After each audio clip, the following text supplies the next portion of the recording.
Hello, hello, and welcome to Coder Radio. I'm sure you can hear my voice. I just have a little bit of frog down there, but that's okay. Today we have a great conversation about event modeling and event sourcing by the ever-intriguing Adam Dymitruk. I'm sure if you know anything about either event modeling or sourcing, you have probably seen some of Adam's content. He does some really great videos and blogs and tons of LinkedIn. There's all kinds of stuff. If you don't know, it's kind of a methodology. I use that with a lot of trepidation for developing software. It's a little different than what you may be used to coming from a traditional background, but it is very interesting, and it certainly, in my opinion, is something to consider. But first, a few items of housekeeping. Keep cranking in that Discord. There's so much great conversation in there that is in the show notes. A little word of warning for those of you I know who are eagerly looking for a Switch 2. It seems that the pre-orders are going to be as horrible as one might expect. So by the time you hear this, you either will have gotten one or not. I would urge you not to go to like eBay and pay scalpers, because that just encourages more nonsense, but I understand if you do. And yeah, good luck. This is funny because you're going to hear this in the future. I'm recording it before, but I think we're going to see lots of Switch 2 related site crashes, issues, just like we do with all these pre-order situations, right? So without further ado, right after this note from our sponsor, here comes Adam. This episode is sponsored by Mailtrap, an email platform developers love. Try for free at mailtrap.io. There's a link in the show notes.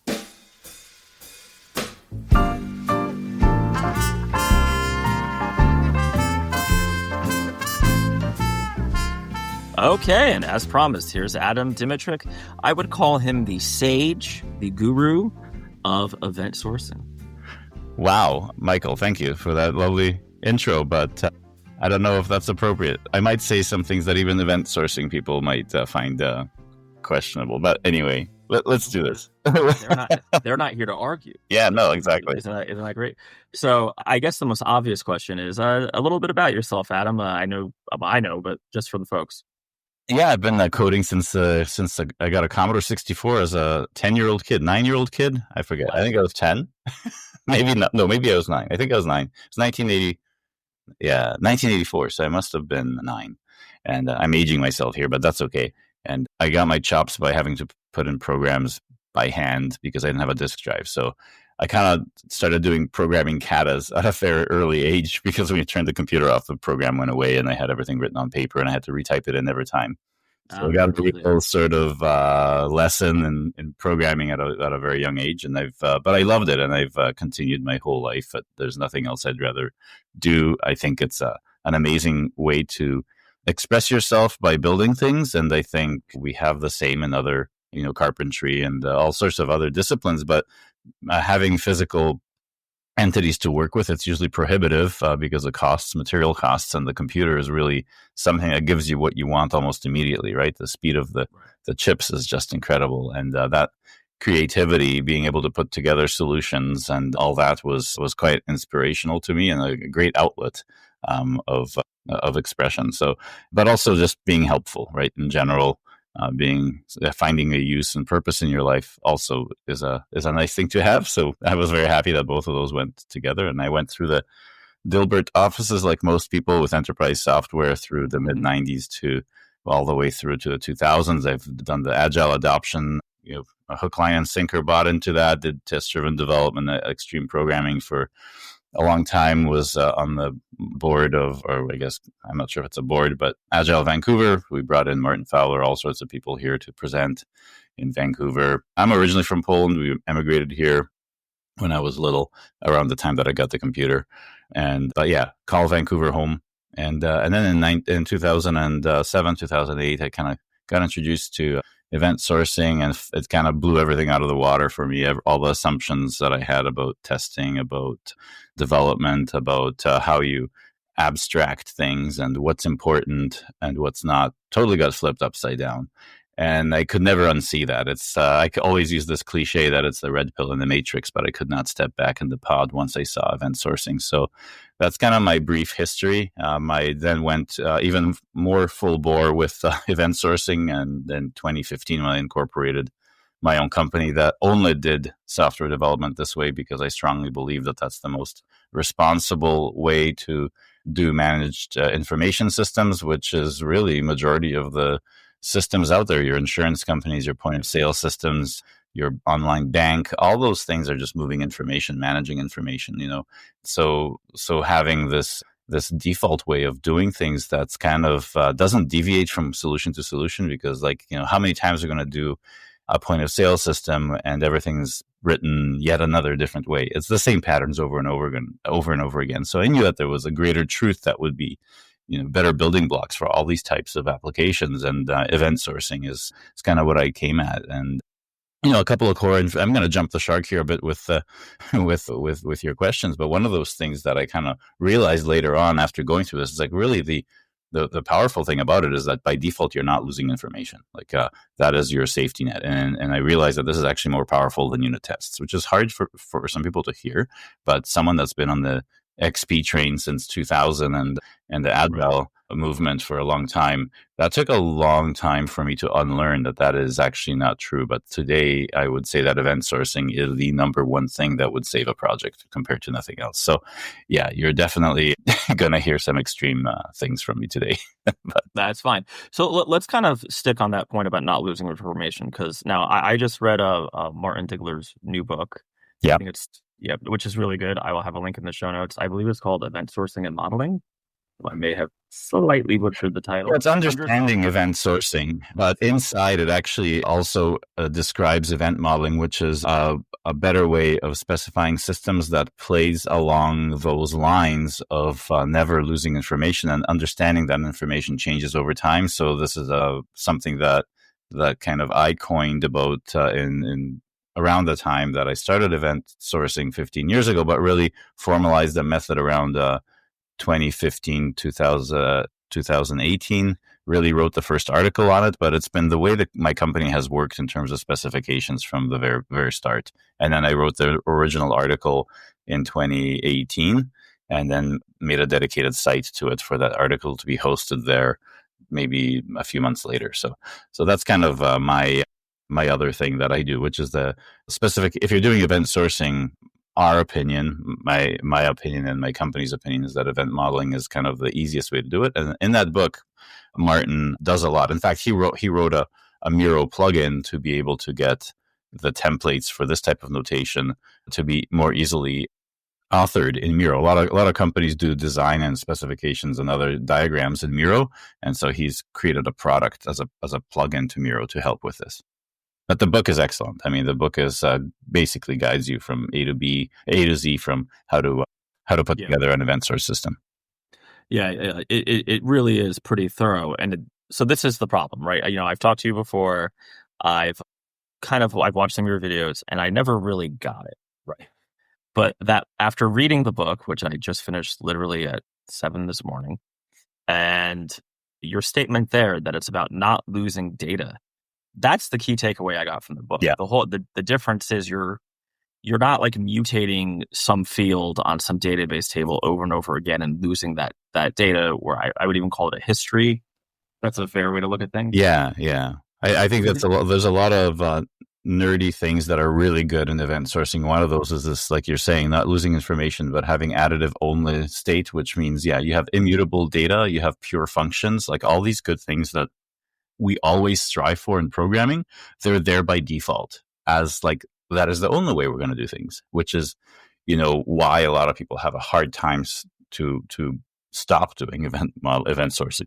Like once they start, they really don't want to go back because they now have a perspective where they're like, oh my goodness, all those easy CRUD things that I did, that was actually hiding so many of these complex things underneath and even lossy things that, once I update a row in the database, it's not so easy to get back what used to be there unless I make some history table and then people forget to update it and blah, blah, blah. We get into a place where, we really don't have something very reliable. But event sourcing kind of puts the cart before the horse in terms of saying that look, what happened over time is the truth. There's no arguing with that. And that's really good because it's not subjective. I don't see that you have a lot of design decisions when it comes to, the influx of information into the systems.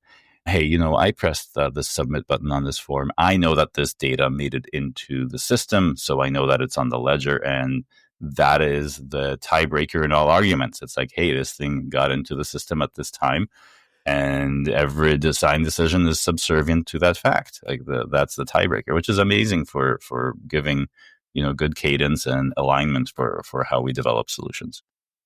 Got it. So I think this is where, because there's so much here, right? And I oh yeah, we could. This is half an hour is not enough.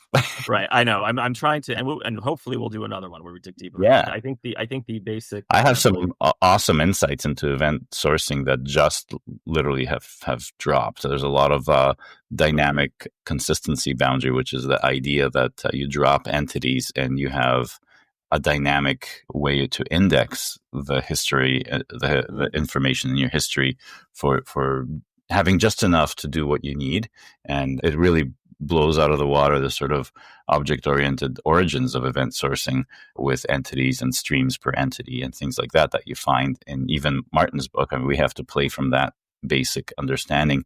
But the advanced stuff we definitely could go into. And I do a stream all the time on YouTube and Twitch that kind of slogs you through the thought process. They're quite long programming sessions, but I spend most of the time explaining, why some of the ways that we think about the data and behavior in these types of systems, we're still at that. We're almost at that E equals MC squared realization of like how all information systems kind of at the core are built. And we're very close. And I think with main event sourcing frameworks like Axon framework, looking at supporting dynamic consistency boundaries, meaning, what does that fancy word mean? Well, that means simply that if I want to cancel an order, I don't need to have an entity that has all the details of the order. So I can ignore all of these events and just say, look, I'm canceling the order. There's no need for me to replay a bunch of history about this order.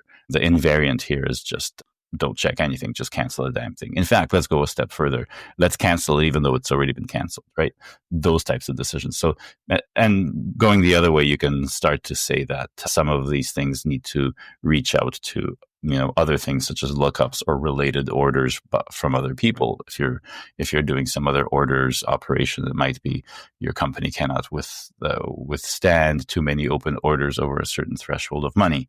And so that invariant obviously needs to look at entities outside the one you're dealing with. So the idea of this dynamic consistency boundary, I also call it context boundary because it actually works on the other side when you're not changing things in the system, but you're projecting information.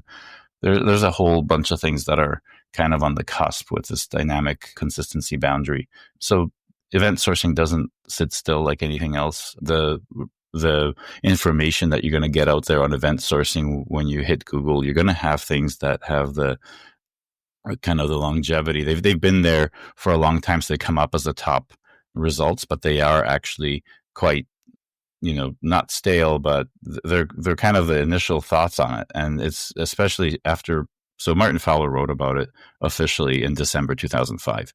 And since then, it's been 20 years. And there's been a lot of insight of actually how to implement them. That original article, it's like theoretical, hey, this is neat. What if we could do this and that? And we never do the things that he said in that article. So the reality kind of like over the last 2 decades proved entirely different. But better. I would say that it's incredibly much better, much more simple, and much less distracting from some of these ideas that you can explore in event sourcing. Okay, that all makes sense, but I think it's probably a little advanced for the folks who've never heard of it. So let's just. I'm going to ask you a series of stupid questions. Let's do it. But these are ignorance, the right word, right? Fire away. I get them all the time. It's all good. So let's say you're a developer and insert your stack of choice. I guess Rust is becoming a meme on the show. Rust, right? Sure. Crustaceans. To adopt event sourcing's, what would you call them? Patterns or practices? What would you say? Do you have to? You can just keep doing your work in whatever stack you prefer, correct? Yeah, it's not a technology. It's not a technology choice. It's it's a choice to not lose information. So it's information management at the core. So I always say to people, it's like, if you make the choice to not lose information in your system, in other words, an update statement might zap your old record and you don't know what that was. So, I know what that feeling is. I know that pain. That's for sure. yeah. So at its simplest explanation, it's really a conscious decision to be responsible with your information, which means that you don't know if you will need that piece of information in a feature that might be required 3 months from now. Not that you're trying to future-proof by overtly designing. You're making actually a simple choice that it's very easy for me just to write down a record of what happened. You see this in ledger applications like a blockchain and all sorts of things. It's just keep adding, and then you can always do a reduce to find out what you need to find out. And that introduces the idea that there's only, one core pattern to make event sourcing solutions, which means it simplifies the software development because you're not choosing from a book of 50 patterns. Gee, I wonder how I'm going to solve this problem here. And then some of these things are ad hoc. We're always just doing a reduce over the past events, no matter what's happening in the system. So that gives incredible predictability. And in fact, it allows us to build on fixed costs because now for each step in our workflows of the applications, we can say, well, the average effort is this, no matter how large the solution grows. And then we can pay the consultants a set fee, and we can pay, or the clients can pay us a set fee for each workflow that's done. And that ends up being incredibly powerful because it throws away a lot of the human problems that we put into management of these systems, and people saying, well, I need to code review your stuff and I don't like how you code and all that stuff. That all goes away because, you have this open close principle. In event sourcing, you kind of have a lot of projections instead of one single abstraction. And so therefore, once you finish a feature, you kind of don't go back and refactor it to make it better. Once it works, you don't touch it, which is amazing because it gives you that isolation from someone's crappy work, but it also can isolate really good work to have like as an example. So that's, I have a list of 100 things about why event sourcing is good, but at the core, yeah, it's like just a decision not to lose information. And you naturally sort of boil that down to like, well, if I'm going to make that a conscious decision, I get all these benefits. And the simplest way for me to accomplish that goal is to use event sourcing. You can go through the trials and tribulations of using history tables and all other schemes, but they all fall apart. They're not reliable. They're not putting the cart in front of the horse to really make it, something that sticks. It makes a ton of sense. So I'm going to give you a real world case and why I actually bought Martin's book and why I reached out to you, because so folks who didn't listen to my long since dead Mike Dominic show where I interviewed Adam before about this, and frankly, that's an hour of me just not getting it. So really, it's all good.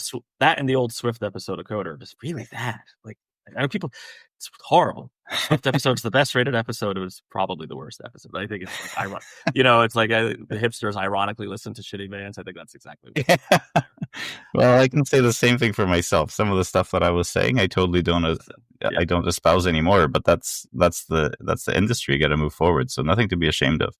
So I have a client, right? Because you should mention your company, Adaptech, right? Yeah, Adaptech Group, and we've been around since 2015. Our 10th year. It's going to be a big party in September. Congratulations! Thanks. So at the Mad, but we're in similar businesses, right? The software development for folks, right? Yeah, exactly. I have a client actually a fellow Canadian. Despite all the tension, we're on the ground. We still love each other. Still brothers. Of course, we just have problems with our leaders now and then. It's always the generals, never the privates. Yeah. That cause the issue. Yeah, we're all friends. I just hope I can cross the border for Linux Fest Northwest. Let me tell you something. If I can't get my Tim Hortons, there's going to be a lot of problems. So, I built this fairly large system for them. Yeah.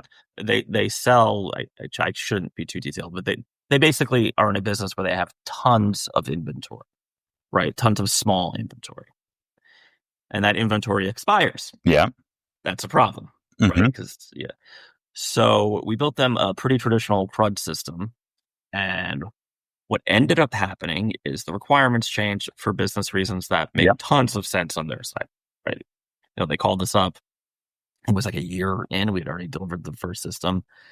And they're like, we got this thing, very important, it's really great for us, but we have to care about all this information that this current system doesn't really deal with in the right way. Yeah. I ended up implementing what I called logging. Yeah. Right? Not like, Rails log, not like, I know folks who are logging, they're thinking like paper trail or something like that. Not that kind of logging. Yeah. But basically what because in my ignorance, I did not know about event sourcing. So I called them logs, right? So it's like basically you have a container of inventory and that container goes through, they have a whole factory, right? They have a whole warehouse, they have a factory, they have a warehouse, they have a shipping they do. That's real big operation. And the requirement change, right? Now you need to capture every single thing that an employee does, that incoming vendor does. Mm-hmm. They have different kinds of customers. Some of their customers are what I would call middlemen. Some of their customers are indeed, end retail customers, right? They're like the store. Yep. So all of that has to be tracked for really good quality control reasons that, frankly, I think every business like theirs should be required to have, to be honest with you. Mm-hmm. What I ended up doing was, let's call it a bin. Well, I'll just call it a bin, right? So what I ended up doing was making a secondary class called a bin log that basically took over. And you said, aha, because you know where I'm going with it, right? Every single action on those got captured as one of those logs. Now, had I known the proper terms and about event sourcing, it simply would have been an event.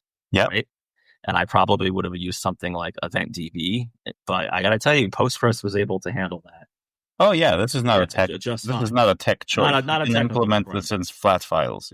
I do that a lot too, just to show how simple it is. Yeah.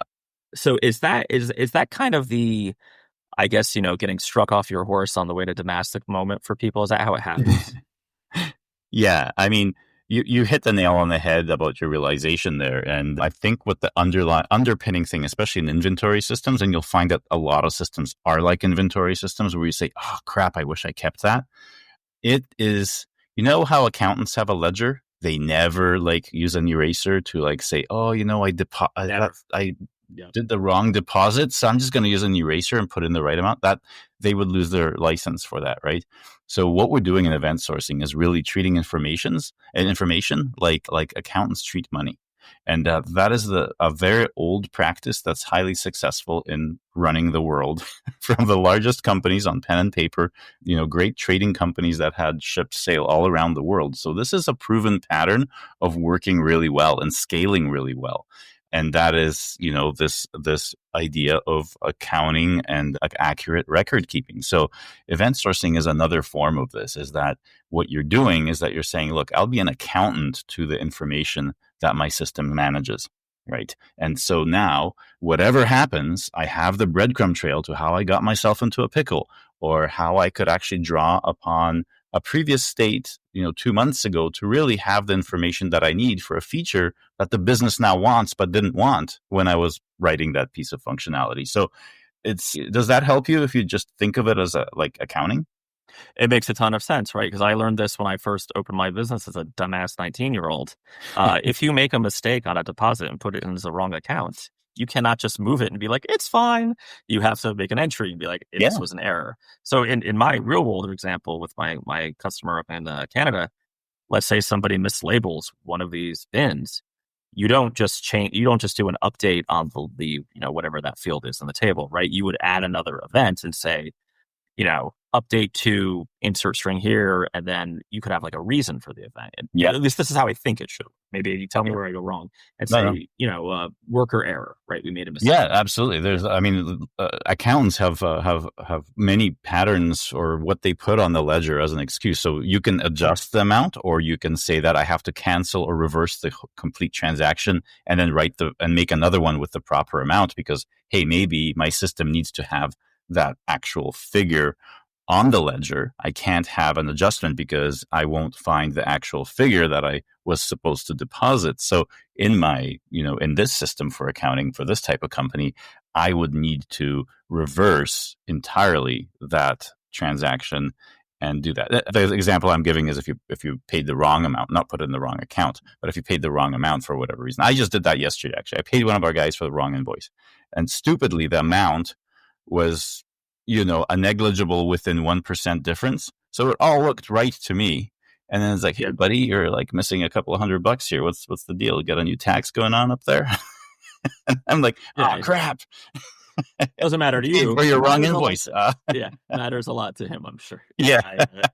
There's all kinds of things. And, it's really, like, I am a complete novice, right? My Jedi robes, my gi, whatever, would be completely white at this point. Yeah. But I can't see a reason that I wouldn't want to capture all the data. Yeah. Right. Because there's obvious. Well, you've been around the block, so you know how clients' requirements change, and you know how their wish list changes and their roadmaps change. So, would you rather have more information or less information to be ready for what they're going to throw at you? Right. Just rewind like a minute because it cut out for a second. Sure. Yeah. So, if you have, you've been around the block with a bunch of clients for over many, many years. So you know exactly how you can get new requirements or the roadmap of what they want will change in a few months. So now, would you rather have, more or less information that was available in the system? Obviously, you want to be in a full capability to address whatever needs they want. And if you're not doing event sourcing, frankly, that's very complex to do for two reasons. Usually with a system that throws things away, you have a simple state that's unified, that's a single abstraction to carry out the functions of many points in the system. And that's always a compromise because you're not going to satisfy everything with one single thing. So event sourcing allows you to build very naturally multiple models that are custom built for each thing that's happening. So that's one way. But the core thing is that on top of that, you have the source of truth, which is just the influx of information to support all that.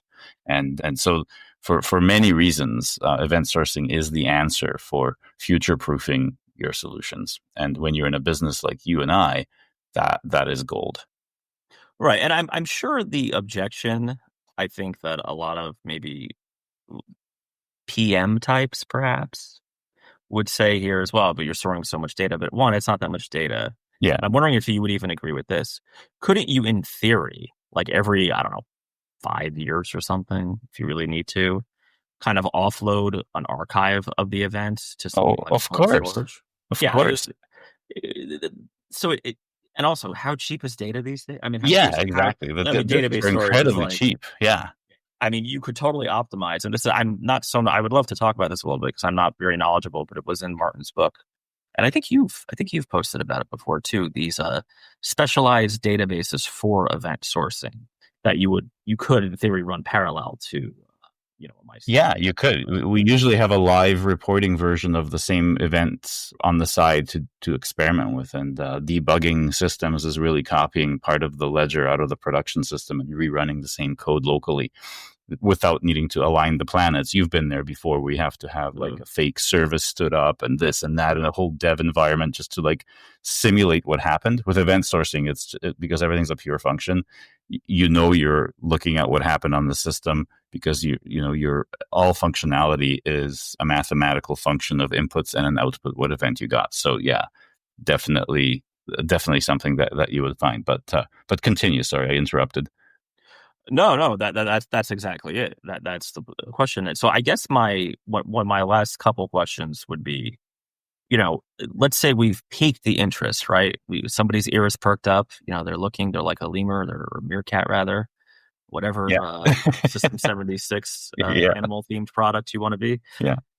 What is the first easy step that they can take to do event sourcing? To just learn more, right? To learn? Well, obviously, Martin's book, Understanding Event Sourcing, is the number one thing. I mean, I think also, so it depends where you are. If you're doing something at home to experiment with it, the book is great for anything, but there's a couple of different things. You can make your own solutions, which I don't recommend grabbing a framework if you're going to experiment with it. I recommend just using flat files and just to get to the concepts as soon as possible, because it really is a low amount of code. And I would say that, hey, when someone hits a submit button on a form, you just write a JSON file and you call it 000, four padded zeros for the first event, dash the name of the event, user registered.json. And that's it. And inside, you serialize what's on the form. That is your basic introduction to event sourcing, and that's it. Because, hey, when you want to show another page showing all the users that are in the system, guess what you're doing? You're reading all of those files, and you're extracting the information from the JSON file to just show a table of all the registrations. And hey, when you add your next event called, remove me from your system, unsign up. Well, now you have your first sort of exercise in the reduction step that all the event source systems have, which is now you must have, when you're reducing those registrations, you now have to pay attention to when someone unsubscribes and delete them from your running list. And then at the end of all that, you're just displaying the current users. That is that is it. At the core. It's that simple. All right. That makes a ton of sense. I mean, and just for folks who might be a little skeptical, if you do any work in regulated industries, which I do a lot of, let me tell you something. Having the data and then being able to be like, oh no, we can hit that new, insane requirement, whatever, not insane, but something we never thought of before, right? Yeah. Is a lot easier than, frankly, something I'm doing now for yet another customer in the States here, in another extremely regulated industry, that I have to retrofit an older system to capture data it was never designed to capture. Yeah. And this is not like my customer will be a little upset with me if I can't do it. This is, they will not, if this isn't done by a certain time, they will not be able to operate legally.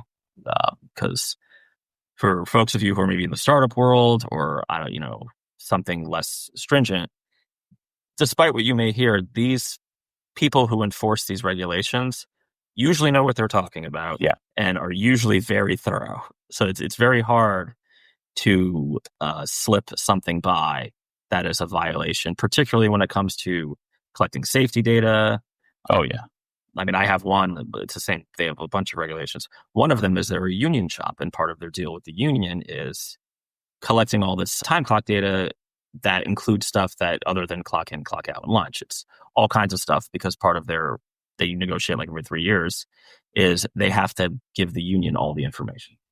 Yeah. It is accounting, right? It is accounting. Like you need to prove that you've done what you said you're going to do. That the company complied with the union, and also that the union, because the union makes promises to the company too, right? It's not a one way. It's not a shakedown, right? The union, yes, our people came in on, they did what they were supposed to do. They followed the regulations that you're bound by. So it's important. It's really important to focus. Absolutely, and the information. One thing that people are kind of afraid of is like, what if you have GDRP or the right to be forgotten? Well, that is a business event to forget someone. And so you can encrypt, you can offload some of that personal information that's relevant for those laws into something that is mutable storage, where you can do that. And your event store really has records that point to where the information actually lives. And there's also crypto shredding and a whole bunch of other things that you can do. Plenty of ways to destroy data if you exactly, because I mean, when you unsign up from a website, you don't want to leave your information there to the whims of the future of the company. What if it goes bankrupt and all these servers end up in the landfill and someone goes scraping for data in the little someone buys them for a nickel out of bankruptcy to harvest the user data? So it's legitimate concerns, but there's nothing in event sourcing that says you can't. There's nothing that event sourcing can't do, because it's just about being quite explicit about how you store information, and it doesn't limit, what you're going to be able to do. And, some of the things that you said, like, oh, I have too many events, and like, disk drives are cheap, but also like most frameworks that are out there, if you're doing an enterprise level application, like Sonic, which has their own framework, you have cold storage. So when the events, you can configure a secondary cheap drive to say, hey, my older events live here on this incredibly cheap thing.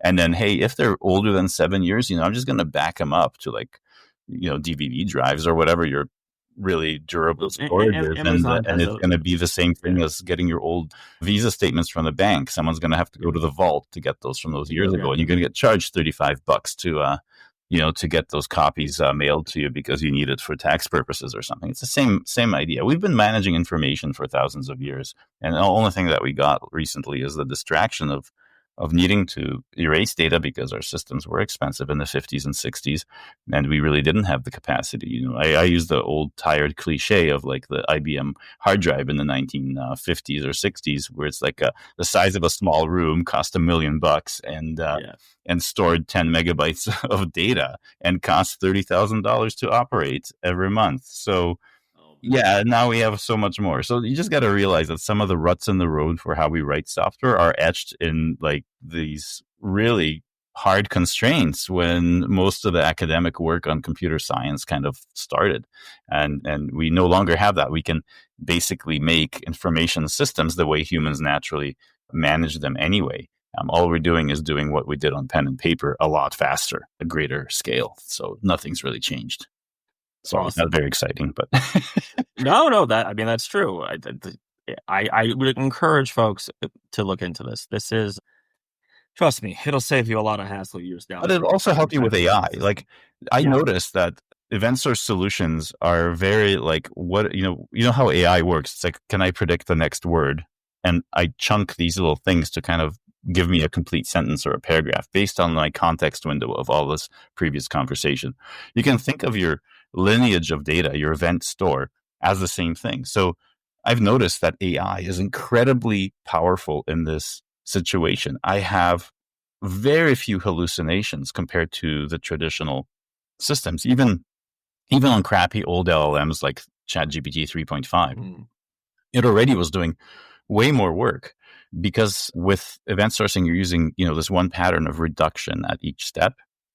So now you have a really good sample of how how you tackle multiple different situations from a business perspective. But what the large language model sees is a repetition of the same pattern. So it's really accurate to like nail the next one. So I personally see event sourcing and event modeling as being kind of the intermediate language or the new programming language that we're going to use when we have a high level of automation, because just like we stopped using assembler, we moved to C and compiled languages because that was way easier. We're now at this next sort of leap that we have, is that we need languages that are way more human friendly than Rust or C or whatever. Like us nerds will always have our programming languages, but I think there's going to be a proper evolution of how, humans instruct computers what to do. And AI, sorry to say, is here to stay. I mean, that level of inference, of the understanding of language by statistics is absolutely gold. And the way we take advantage of it is to become predictable and to provide the easy guardrails to implement to take advantage of it. And I think event sourcing is incredibly good at that because of the storyline nature of it and the way that tokens are used and the way that we predict the next word in large language model solutions. It's very hand in glove with how you do event sourcing. So if you want to be successful in using AI and be ahead of the curve, I don't see anything outside of event sourcing that would be better, because you just have all context, like all information's there. So it can make a really good prediction of what to do. And I've been floored. Like the first time that I saw this, I fell off my chair. I was trying, Cursor for one of the first few times. And we call, each step in a workflow a slice in event sourcing solutions, at least from the event modeling perspective. And I wrote like, we have our given when then scenario, if you're familiar with behavior driven development or specification by example. I had it graphically kind of drawn, like we in event modeling kind of do it graphically with events, like having these events in the past. When I try to do this command, I get this next event. That's a very easy thing to test, right? Pure function, really nice. So I had this little timeline of these things that can happen and commands along the way to kind of show that you could expect these results if you're using this command. So I wanted this command to be implemented, and I took a screenshot of, in my Draw.io or Miro or whatever, I took a screenshot of that and I pasted it into the chat of Cursor AI, and it gave me all the tests and the implementation, and it all worked when I pressed go. It was, wow. I fell off my chair, and it got one more assert that I didn't think I would need when I had one of the tests was to rename an item in the collection that I was doing. I forget what the exact functionality was, but it added an extra assert saying that after rename, assert that you don't find the old name in the collection anymore. Like, oh, that's an assertion I missed as a human. This thing got it And this is the stupid version of like before we had Sonnet 3.7 or whatever we're at right now. Holy crap, this is gold. It got it with no hallucination. It got the implementation and it got all the unit tests. I'm like, what the hell? Like, yeah, I fell off my chair. I pinned that tweet to my Twitter account. So actually, I think it's my Blue Sky account. I think it's the Blue Sky account. I have it as a pinned post at the top. And that was my first realization that, okay, we're in a different world now. Event sourcing is the answer to how we're going to continue to take advantage of AI and all that. People don't even know how, with the right guardrails, that AI is going to be like how you discovered ReSharper or something, right? JetBrains refactoring back in 04. It's that level of like, holy crap, I can't live without this. I love it. I think that's a great place to leave it. Now, I have one question that I always ask to wrap up. Very quickly, what is any tool that, as long as it's not a tool you produce, right? So it can't be something from either you personally or Adaptect, that you can't live without. It could be anything, right? It could be your tea kettle, coffee machine, computer program. Well, obviously. It's going to be something related with caffeine. Now you've blown my what I was going to say. Right, go for it. We have a lot of caffeine addicts. I mean, right. The problem with your question is that the field's moving so fast right now. So many of our toolings and things like right now are in flux. And I just mentioned ReSharper, and that's usually a go-to for a lot of these answers. But even that's been turned on its head because for a while they kind of missed the boat on like where Cursor got to. Yeah. But apparently now they're doing a much better job. I haven't had a chance to really play around with the new AI features of JetBrains products, and apparently they're really, really good. So I'd love to see that. But if I would say a developer tool that I can't live without, it would be Cursor AI. I think right now that is the one that's got the, unless I'm, this might not age well because JetBrains might have the better version, but I would say that. And a secondary tool would be something like Miro or Draw.io, where I could draw an event model as a set of specifications. And I much prefer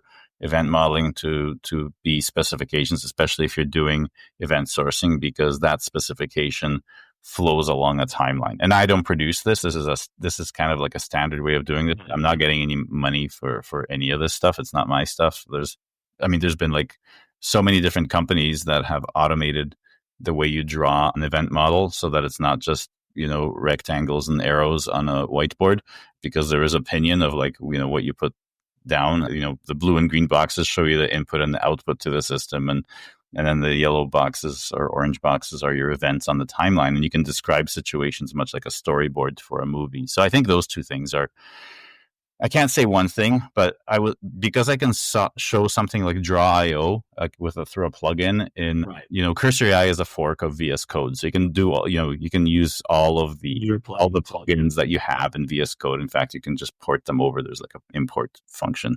So, but I don't like VS Code because it's this Electron JavaScript app. So having been spoiled using JetBrains function like IDEs, there's some things that kind of irk me about the way that VS Code is put together.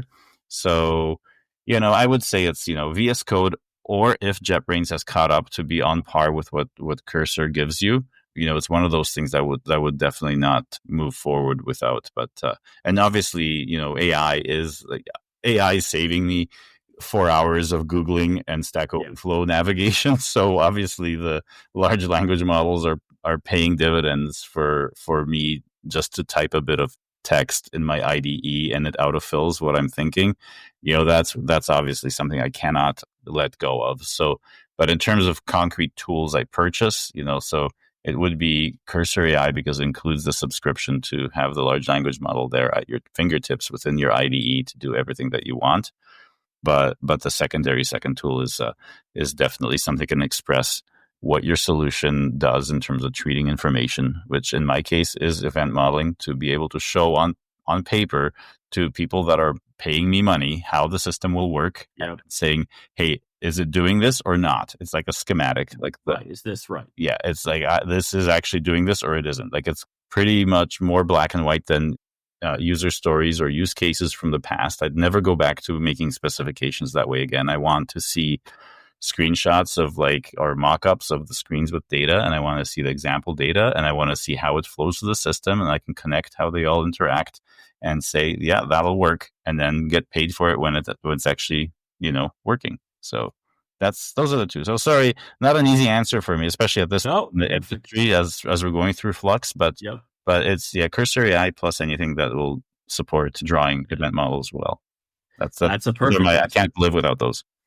So we're going to have links to all that in the show notes. Adam, we're going to have all of your socials and anything else you want to share there, as well as cheated a little bit, but all the tools you named. I know. Well, they're one and the same. And honestly, when I see Cursor AI, I would say that I have to have that Draw.io plugin to draw, to have my requirements and my code right beside it. And then because it's Cursor AI, it's calling out to the LLM. So that's a complete package. I can do everything I need in Cursor AI. So I'll leave it at that. If you want to say one thing, it's Cursor. Perfect. Right. That's perfect. Yeah. All right. Well, thank you for coming on, Adam, and we'll have to have you on again. We'll dig a little. I can't wait. I can't wait to hear about your journey through this. And I'm always available, and I'm always chatty on LinkedIn. There's a Discord server where we talk about this all the time. It's the event modeling Discord server. So no money. You don't have to give me any nitros or whatever the hell they do on there. Someone did nitros in our server. I don't know what it does. Yeah, I know. It's same. Join our Discord and fire these heavy questions at us. And we'll definitely show you through our experience. I've been doing this for since 2008. My first production system in event sourcing was 2009. So, and a lot of people are kind of more than a decade of experience in this that are on that server. So I encourage you to join if you're really wanting to experiment and really, have some chats that are way deeper than what we got to here. Jump on the Discord. Sounds good. All right, Adam, we'll talk to you probably in about a month or two. Yeah, that would be amazing. And I'm going to say hi to your friends from Jupiter Broadcasting at Linux Fest Northwest too. So that's exciting. Looking forward to that. So thanks, Michael. Always a pleasure. Pleasure. Yeah. See you later. See you. Bye-bye.